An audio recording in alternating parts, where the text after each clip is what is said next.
إن الحمد لله نحمده ونستعينه ونستغفره ونعوذ بالله من شرور أنفسنا ومن سيئات أعمالنا من يهده الله فلا مضل له ومن يضلل فلا هادي له وأشهد أن لا إله إلا الله وحده لا شريك له وأشهد أن محمدا عبده ورسوله أما بعد فإن خير الحديث كتاب الله وخير الهدي هدي محمد صلى الله عليه وسلم وشر الأمور محدثاتها وكل محدثة بدعة وكل بدعة ضلالة وكل ضلالة في النار.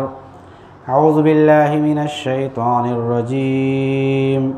بسم الله الرحمن الرحيم. قاف والقرآن المجيد بل عجبوا أن جاءهم منذر منهم فقال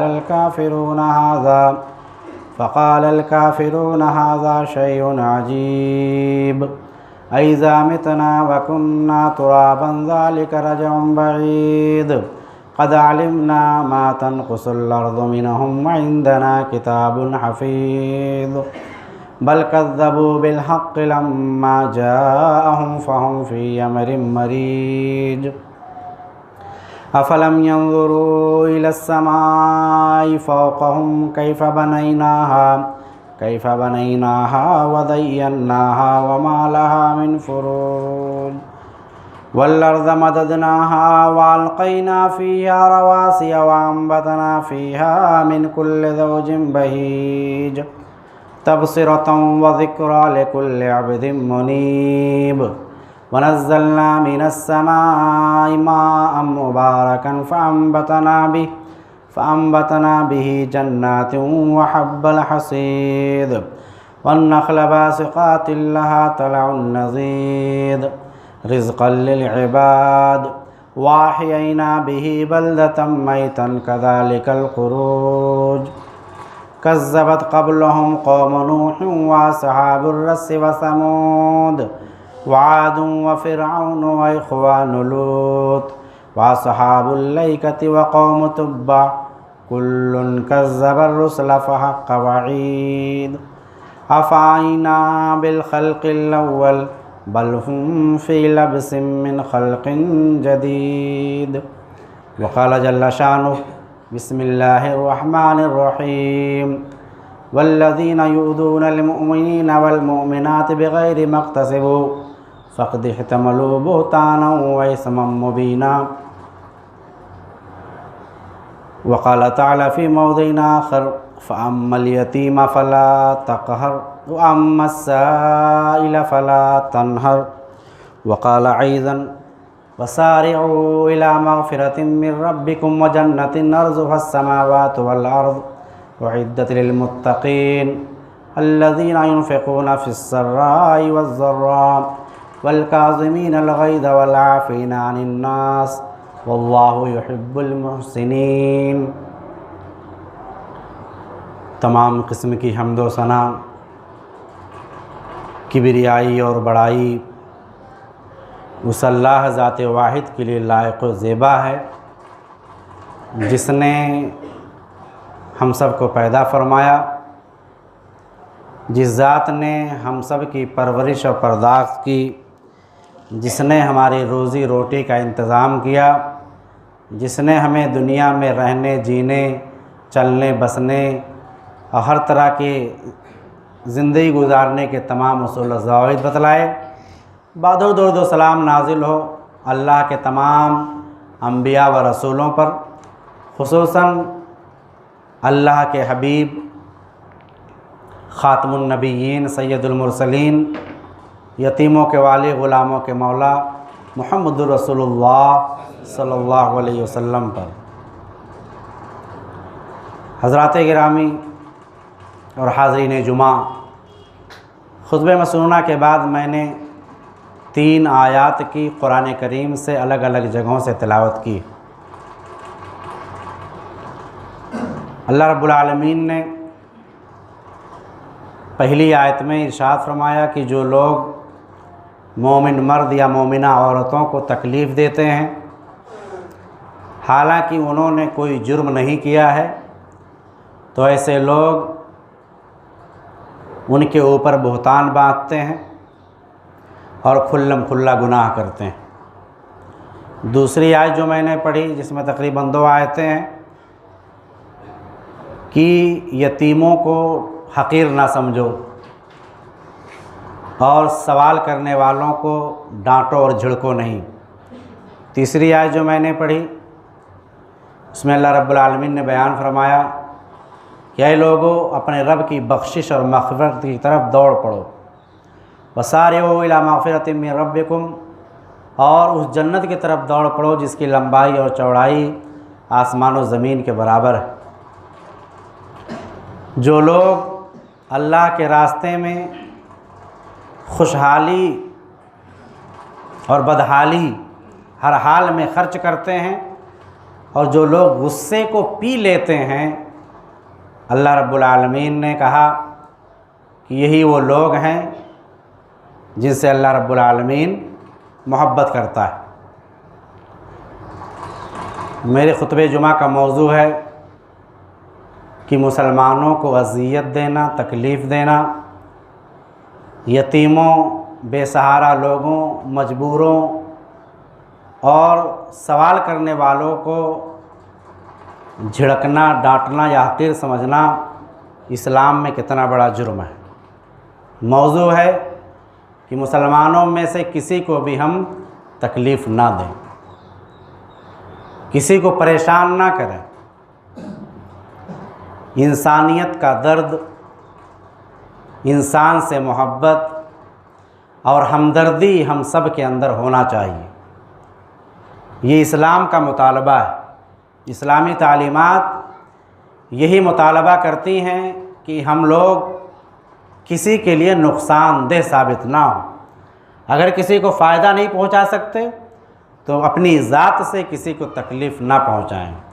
کسی شاعر نے کہا کہ میری زبان و قلم سے کسی کا دل نہ دکھے، میری زبان و قلم سے کسی کا دل نہ دکھے، کسی کو شکوہ نہ ہو زیر آسماں مجھ سے۔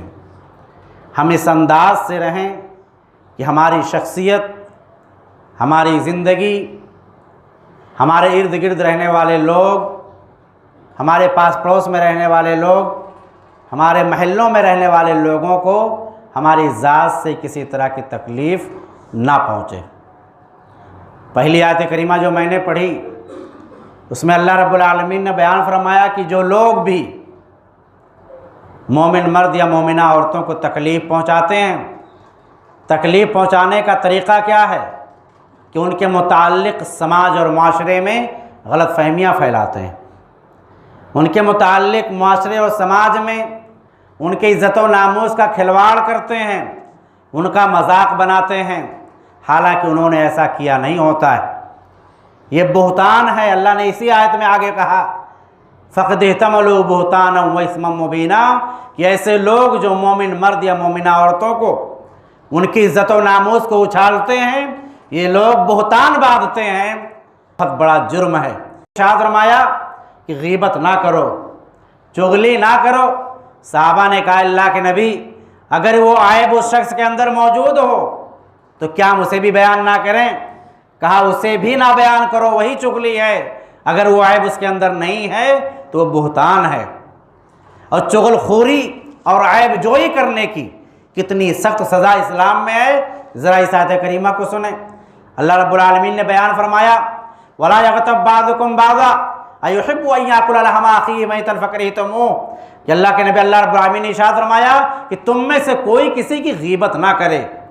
وَلَا يَغْتَبْ بَعْضُكُمْ بَعْضًا أَيُحِبُّ أَحَدُكُمْ أَن يَأْكُلَ لَحْمَ أَخِيهِ، کیا تم میں سے کوئی شخص اپنے مردہ بھائی کا گوشت کھانا پسند کرے گا؟ غیبت کرنے کا جرم اور سزا اور اتنی قباحت اسلام میں بیان فرمائی گئی ہے۔ تو غیبت یعنی جس چیز کی کمی یا جس شخص کے اندر وہ کمی موجود ہو اسے دوسروں میں بیان کرنا تاکہ اسے بے عزت کیا جائے، تاکہ اسے ذلیل کیا جا سکے، تاکہ اسے نیچا دکھایا جا سکے، تاکہ اسے سماج میں گرایا جا سکے، اسی کو غیبت کہتے ہیں۔ اور غیبت کا جرم کیا ہے؟ کہ گویا کہ ہم اپنے سگے بھائی جو مر چکا ہے اس کا گوشت کھا رہے ہیں، اس کا گوشت کھا رہے ہیں۔ اور بہتان لگانا اس سے بڑا جرم ہے کہ کسی کے اندر وہ عیب نہ ہو اور وہ عیب لگایا جائے۔ آپ دیکھ لیں کہ کوئی انسان ہو، عزت دار ہو، لوگ اس سے محبت کرتے ہوں، لیکن اچانک اس کے بارے میں اگر کوئی نگیٹو یا منفی خبر آ جائے تو آپ کے دلوں میں اس کے متعلق احترام کم ہو جاتا ہے۔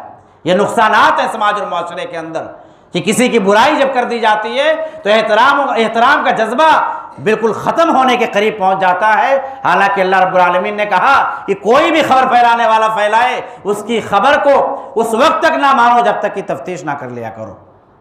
قرآن کی آیت کہتی کہ کوئی خبر لینے والا، خبر دینے والا، کوئی فاسق و فاجر آپ کے پاس کچھ بتلانے آئے، آپ کے کان بھرنے آئے تو پہلے تفتیش کر لیا کرو۔ ہم اور آپ پڑھتے اور سنتے تو بہت ہیں، لیکن تفتیش کرنے کا موقع ہمارے پاس نہیں ہے۔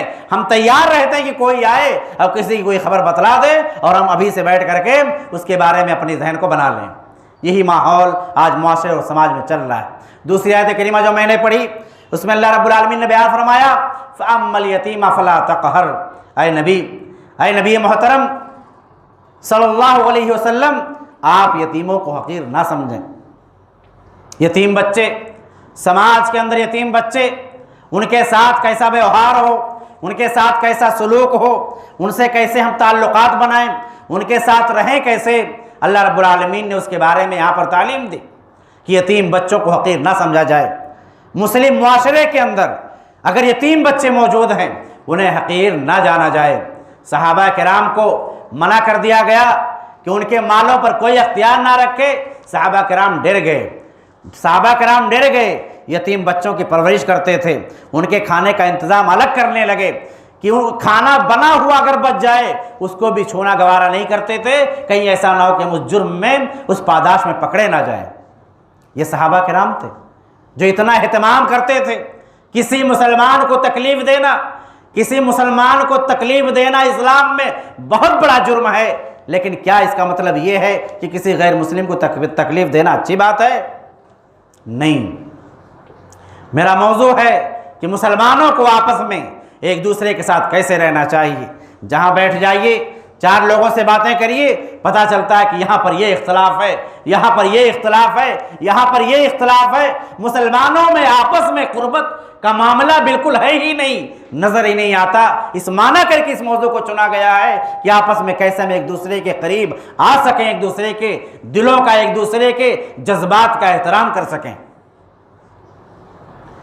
تیسری آیت کریمہ جو میں نے پڑھی، اللہ رب العالمین نے بیان فرمایا وَسَارِعُوا إِلَىٰ مَغْفِرَةٍ مِّن رَبِّكُمْ، اے مسلمانوں اپنے رب کی بخشش کی طرف دوڑو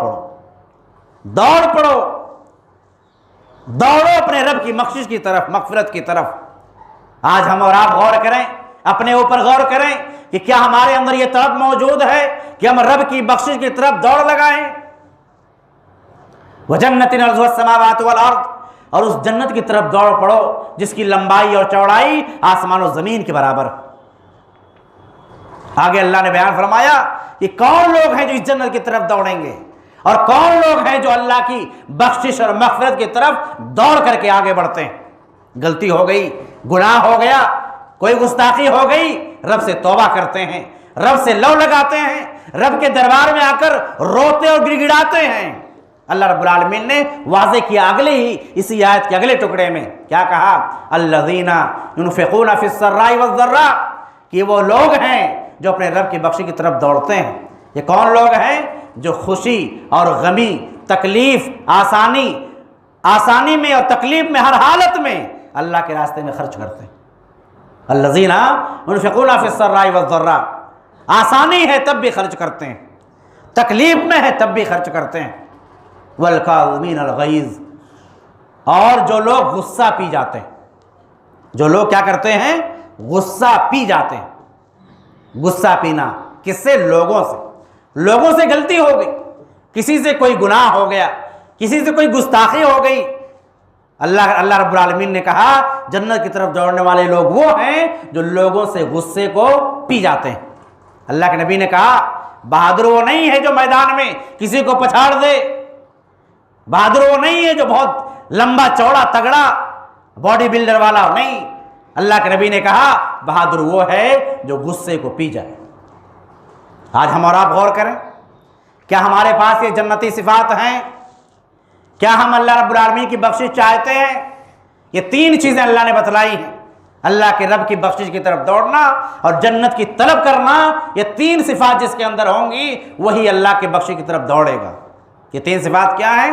خوشی میں بھی، آرام میں بھی اللہ کے راستے میں خرچ کرے گا، نعمت خوب مل گئی ناشکری نہیں کرتا، اللہ کے راستے میں خرچ کرتا ہے، کیونکہ وہ مسلمان بندہ اس بات کو جانتا ہے، لئن شکرتم لازیدنکم ولئن کفرتم ان عذابی لشدید۔ اس رب نے اعلان کیا کہ اگر تم شکر گزاری کرو گے، تمہارے پاس نعمتیں ہیں، تمہارے پاس رب کی روزیاں ہیں، تمہارے پاس حلال کمائی موجود ہے، تم اگر شکر گزاری کرو گے ہم اور دیں گے، لازیدنکم، ہم مزید دیں گے اور زیادہ دیں گے۔ لیکن ماجرا تو الٹا ہے۔ آج اگر 10,000 روپیہ ہے، 5,000 خرچ کرنا ہو تو دماغ کیلکولیشن کرتا ہے کہ 10,000 میں سے 5,000 کم ہو گیا، یعنی 5,000 بچا، ہمارے پاس تو کچھ نہیں بچا۔ رب نے کیا کہا؟ لازیدنکم، ہم اور زیادہ دیں گے اگر تم اللہ کے راستے میں خرچ کرو گے، اگر تم شکر گزاری کرو گے۔ وَلَئِن کَفَرْتُمْ إِنَّ عَذَابِي لَشَدِيدٌ، لیکن اگر تم ناشکری کرو گے، تمہارے پاس مال ہے، تمہارے پاس دولت ہے، تمہارے پاس سب کچھ ہے، لیکن تم ناشکرے بن گئے، تم نے شکر گزاری نہیں کی، رب کو یاد نہیں کیا، رب کے بندوں پر خرچ نہیں کیا، رب کے بندوں کی مدد نہیں کی، لوگوں پر شفقت نہیں کیا، اللہ رب العالمین نے کہا ان عذابی لشدید، میرا عذاب بڑا سخت، میرا عذاب بڑا سخت ہے۔ رب العالمین سخت پکڑ کرتا ہے ایسے لوگوں کی۔ تو یہ مسلمانوں کے، جنتیوں کے صفات، مسلمانوں کو تکلیف دینا، مسلمانوں کو تکلیف دینا، کسی مسلمان کو پریشان کرنا۔ اللہ کے نبی صلی اللہ علیہ وسلم نے بیان فرمایا، حدیث کے راوی ابو ہریرہ رضی اللہ تعالیٰ عنہ اور روایت کرتے ہیں کہ اللہ کے رسول نے ارشاد فرمایا، من عاد لی ولیا فقد آذنتہ بالحرب، جس نے میرے کسی ولی، میرے کسی دوست کو تکلیف پہنچائی، جس نے میرے کسی دوست سے دشمنی مول لی، تو اے انسانوں سنو، اے صحابہ سنو، تحقیق کی وہ شخص مجھ سے جنگ کرنے کے لیے تیار ہو گیا۔ کسی مسلمان کو تکلیف دینا، کسی کو پریشان کرنا، اللہ کے رسول کہہ رہے ہیں کہ جو میرے کسی ولی کو تکلیف پہنچائے گا۔ اللہ کے نبی کا ولی کون ہے؟ اللہ کے نبی کا دوست کون ہے؟ نبی کے زمانے میں صحابہ تھے، نبی صلی اللہ علیہ وسلم کے زمانے کے بعد قیامت کی صبح تک نبی کا ولی کون ہے؟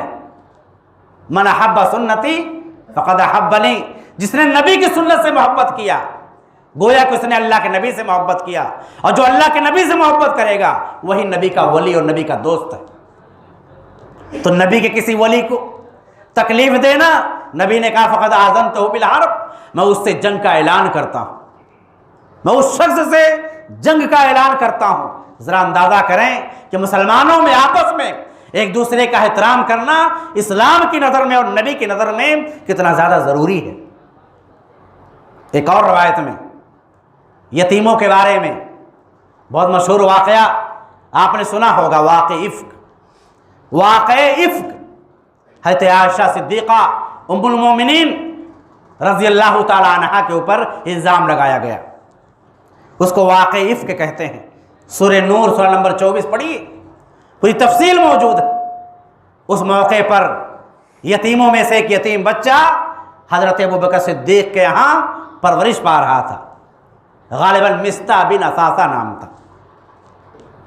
جب یہ ماجرا سنا ابوبکر صدیق نے کہ میرے لخت جگر کے اوپر الزام ان لوگوں نے لگایا ہے، کہا اللہ کی قسم اب میں اس کو کھلاؤں گا نہیں، میں اب اس کی پرورش نہیں کر سکتا، اس نے میری بیٹی پر الزام لگایا ہے۔ وہ یتیم تھا۔ اللہ کے نبی نے ارشاد فرمایا، یا ابا بکر، اے ابو بکر، لئن کنت اغضبتہم، اگر تم ان یتیموں کو تکلیف دو گے، اگر تم ان یتیموں پر ناراض ہو گے، فقد اغضبت ربک، تو تم اپنے رب کو ناراض کر جاؤ گے، تمہارا رب تم سے ناراض ہو جائے گا۔ تو ابو بکر کیا چاہتے ہو، تمہارا رب تم سے خوش ہو یا تم سے ناراض ہو؟ ابو بکر صدیق، انبیاء کے بعد سب سے بڑا مقام، انسانوں میں فوراً کہنے لگے میں اپنے رب کو ناراض نہیں کر سکتا۔ ذرا غور کریں، آپ کی لاڈلی بیٹی پر کوئی الزام لگائے، اس کے بعد آپ اس کے باوجود بھی اس کی پرورش اپنے گھر میں کریں، اس کو کھلائیں پلائیں، اس انداز سے ایمان لانے کی ضرورت ہے۔ اس انداز سے مسلمانوں کو اپنے سماج میں رہنے کی ضرورت ہے۔ اس طرح سے معاشرے کے اندر ہم اور آپ اصلاح کر سکتے ہیں۔ کہتے ہیں مولانا ٹھیک ہے، بڑی اچھی باتیں آپ بتلاتے ہیں، لیکن یہ کمی ہے، یہ کمی ہے، یہ کمی ہے۔ اس سے بڑی کمی کیا ہو سکتی ہے؟ صدیق اکبر پر الزام، امت کی ماں پر الزام، رسول کی بیوی پر الزام، اللہ اکبر۔ اب بتائیے کہ ہمارے پاس کہاں آئے گا؟ مولانا کہتے ہیں کہ ماں باپ کی بات مانو، لیکن میرے ابا یہ نہیں مانتے، میری اماں یہ نہیں مانتی، میرا پڑوسی یہ نہیں مانتا۔ یہ چور دروازے ہیں جس نے ہمیں اور آپ کو نیکیاں کرنے سے روک رکھا ہے، جس نے ہمیں اور آپ کو صحیح مسلمان بننے سے روک رکھا ہے۔ ہم سب کو اس پر توجہ دینے کی ضرورت ہے۔ اللہ کے نبی ارشاد فرماتے ہیں ایک اور حدیث کے اندر، من صلی صلاۃ الصبح فہو فی ذمۃ اللہ، جو شخص فجر کی نماز پڑھتا ہے، جو شخص فجر کی نماز پڑھتا ہے وہ اللہ کے ذمے ہو جاتا ہے۔ فلا یطلبنکم اللہ من ذمتی بشیء، اور اللہ تعالیٰ کے ذمے جو لوگ آ جاتے ہیں، جو اللہ کے ذمے بن جاتے ہیں، اللہ تعالیٰ ان سے کچھ مانگتا نہیں ہے۔ جو فجر کی نماز پڑھتا ہے، اب آپ لوگ غور کریں، ہم لوگ غور کریں کہ ہم میں سے کتنے لوگ فجر کی نماز میں حاضر ہوتے ہیں۔ جو فجر کی نماز پڑھتے ہیں وہ اللہ کے ذمے ہو جاتے ہیں، اور اللہ تعالیٰ اپنے ذمیوں سے کچھ مانگتا اور مطالبہ نہیں کرتا۔ اب آگے اللہ کے نبی بیان فرماتے ہیں لیکن اگر دنیا کے اندر اللہ کے ان ذمیوں سے، ان نیک اور پاکباز لوگوں سے کوئی تکلیف پہنچاتا ہے، ان کو ان کی کچھ بے ایمانی کرتا ہے اور اسے پا لیتا ہے، تو اللہ تعالیٰ کہتا ہے ثم یکبہ فی علی وجہہ فی نار جہنم، اللہ تعالیٰ اسے پکڑ کر جہنم میں جھونک دے گا جو اس نمازی بندے کو پریشان کرتا ہے دنیا کے اندر۔ ذرا اندازہ کریں کہ اللہ کے مومن بندوں کو، اللہ کے نیک بندوں کو دنیا میں پریشان کرنے والوں پر اللہ تعالیٰ کتنا سخت ناراض ہو رہا ہے۔ کتنے آسانی سے ہم اور آپ ایک دوسرے کو اچھالتے ہیں عزتوں کو، کتنے آسانی سے ایک دوسرے کو پریشان کر ڈالتے ہیں۔ اللہ کے نبی کا فرمان اور اللہ رب العالمین کا ہو، فجر کی نماز کی اتنی اہمیت، کسی نے لکھا کہ اگر فجر کی نماز کے لیے آپ اٹھ جاتے ہیں، گویا کہ رب العالمین نے آپ کو اپنے لیے پسند کر لیا ہے۔ ظہر، عصر، مغرب، عشاء، یہ نمازیں تو آسانی سے پڑھی جا سکتی ہیں کیونکہ ہوش و حواس کنٹرول میں رہتے ہیں، لیکن نیند کی قربانی دینا، سردی لگتے ہوئے وضو کرنا اور چل کر کے مسجد میں آنا، تو اگر آپ مسجد میں آتے ہیں، اللہ کا اعلان سن لیجئے کہ جو مسجد میں آ کر فجر کی نماز پڑھتا ہے اسے کوئی مسلمان تکلیف نہ پہنچائے۔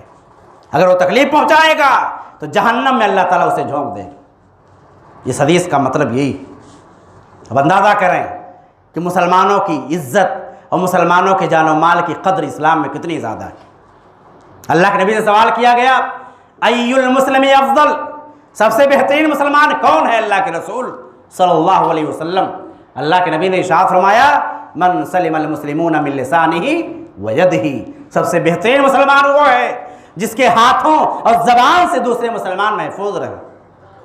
میں نے جو شعر پڑھا تھا شروع میں، میری زبان و قلم سے کسی کا دل نہ دھوکے، اس انداز کا مسلمان ہونا چاہیے۔ سب سے بہترین مسلمان کون مسلمان ہے جو سب سے اچھا مسلمان نہیں بننا چاہتا؟ یہ کوئی ہے؟ دارا نگر میں کوئی ہے جو یہ کہے کہ میں اچھا مسلمان نہیں بننا چاہتا؟ نبی کا اعلان سب سے بہترین مسلمان وہ ہے جس کے ہاتھ سے اور زبان سے دوسرے مسلمان محفوظ رہے۔ اللہ کے نبی نے ارشاد فرمایا حجۃ الوداع کے موقع پر ان دماءکم واموالکم واعراضکم علیکم حرام، اے مسلمانوں تم میں سے ایک دوسرے کی عزت، تم میں سے ایک دوسرے کا مال، تم میں سے ایک دوسرے کا خون، تم میں سے ہر ایک پر حرام ہے۔ کحرمت یومکم ھذا، جیسے آج کا یہ دن حرام ہے، جیسا کہ تم جس شہر میں یعنی شہر مکہ میں ہو یہ حرام ہے، جیسا کہ تم اس مہینے میں ہو یہ حرام ہے۔ خانہ کعبہ حرمت والی جگہ، ذی الحجہ حرمت والا مہینہ، اور شہر مکہ حرمت والا اور مہینہ بھی حرمت والا۔ اللہ اکبر۔ اللہ کے نبی نے کہا مسلمانوں کا خون، مسلمانوں کا مال، مسلمانوں کی عزت ایک دوسرے پر حرام ہے، ایک دوسرے پر حرام۔ ایک دوسری روایت میں اللہ کے نبی نے ارشاد فرمایا کل المسلمی علی المسلم حرام، ہر مسلمان کا دوسرے مسلمان پر حرام ہے۔ کیا حرام ہے؟ اس کا خون، اس کی مال اور اس کی عزت۔ اب ہمیں اور آپ کو چیک کرنا ہے کہ کیا واقعی ہم اپنے مسلمان بھائیوں کے خون، مال اور عزت کا احترام کرتے ہیں؟ ہم پڑوس میں رہتے ہیں، ہماری نگاہوں سے، ہمارے اخلاق سے، ہماری سیرت سے میرا پڑوسی بچا ہوا ہے یا پریشان ہو رہا ہے؟ اللہ کے نبی کی ایک اور روایت سنتے چلیں۔ اللہ کے نبی قسم کھا رہے ہیں واللہ لا یؤمن، واللہ لا یؤمن، واللہ لا یؤمن، قسم ہے اللہ کی وہ شخص مسلمان نہیں ہو سکتا، قسم ہے اللہ کی وہ شخص مسلمان نہیں ہو سکتا جس کی شرارتوں سے اس کا پڑوسی محفوظ نہ ہو، جس کی شرارتوں سے اس کا پڑوسی محفوظ نہ ہو، مسلمان نہیں ہو سکتا۔ اللہ کے نبی کی حدیث۔ اور ایک دوسری روایت میں ہے مسلم کی کہ وہ جنت میں داخل ہی نہیں ہو سکتا جس کی شرارت سے اس کا پڑوسی محفوظ نہ ہو۔ اور یہیں سے شروع ہوتا ہے معاملہ۔ ہم گھر میں ہیں، ہم نے شادی کی ہے، ہمارے یہاں بیوی ہیں، ہمارے بچے ہیں، ان کا احترام ہم کتنا کرتے ہیں؟ ہمارے پاس والدین ہیں، ان کی عزت و تکریم کتنی کرتے ہیں؟ ہمارے پاس بھائی بہن ہیں، ان کی عزت و تکریم کتنی کرتے ہیں؟ ہمارے بچے ہیں، ان کے حقوق ہم کتنا پورا کرتے ہیں؟ ہماری بیوی ہے، اس کے حقوق ہم کتنا پورا کرتے ہیں؟ یہ سوال ابھی سے ہم اور اپنے آپ سے کریں۔ یہیں سے شروع ہوتا ہے احترام اور تعظیم، اپنے گھروں سے۔ میرے اخلاق سے میرا دوست مطمئن ہے، میرے اخلاق سے میرے رشتہ دار مطمئن ہیں، لیکن میرے اخلاق سے میری بیوی، میرے بچے مطمئن نہیں ہیں، تو یہ بہت بڑا سوال ہے آپ کے اوپر۔ اسے درست کرنے کی ضرورت، اسے صحیح کرنے کی ضرورت ہے۔ خنجر چلے کسی پہ تڑپتے ہیں ہم امیر، خنجر چلے کسی پہ تڑپتے ہیں ہم امیر، سارے جہاں کا درد ہمارے جگر میں ہے۔ اس انداز سے مسلمانوں کو ہونا چاہیے۔ کسی بھی شہر میں، کسی بھی ملک میں، کسی بھی جگہ پر کسی مسلمان کو اگر تکلیف پہنچے، وہ تکلیف مجھے اپنی تکلیف سمجھنا ہوگا، تب صحیح معنوں میں ہم مسلمانوں کے ایک دوسرے کے حقوق کو ہم سمجھ پائیں گے، ورنہ پھر زبانی دعوے رہیں گے۔ رب سے دعا ہے کہ اللہ رب العالمین ہم تمام لوگوں کو ایک دوسرے کی عزت و تکریم کرنے کی توفیق عطا فرمائے۔ اے اللہ ہم تمام لوگوں کو مسلمانوں کے آپسی بھائی چارے کو قائم کرنے کی توفیق عطا فرما۔ اے اللہ ہمیں پڑوسیوں کے حقوق کو سمجھنے کی توفیق عطا فرما۔ اے اللہ ہمیں بیوی بچوں کے حقوق کو پورا کرنے کی توفیق عطا فرما۔